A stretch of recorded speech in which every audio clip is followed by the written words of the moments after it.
مست ہو جاتا ہے اللہ کی نعمتوں میں اور اللہ تعالیٰ کو بھول جاتا ہے، نعمت کرنے والے کو بھول جاتا ہے نعمتوں کی وجہ سے۔ لیکن فرمایا جب تکلیف پہنچتی ہے فذو دعاء عریض، بڑی لمبی چوڑی دعائیں کرتا رہتا ہے، لمبی چوڑی دعائیں۔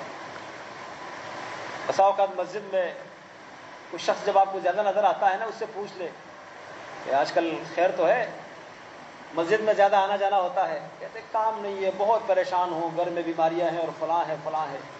بھائی یہ نعمتیں اللہ نے جب دی تھی اس وقت بھی شکر ادا کرنا چاہیے تھا، ایسا نہیں کہ تکلیف کے وقت اللہ تعالیٰ کے ساتھ رابطہ رکھیں اور باقی اوقات میں اللہ سے تعلق توڑ دے۔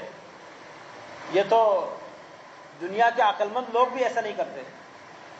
آپ کو اگر کوئی انسان اپنے فائدے کا نظر آتا ہے، کوئی افیسر ہے، کسی جگہ پر صاحب منصب ہے، کوئی اختیارات رکھنے والا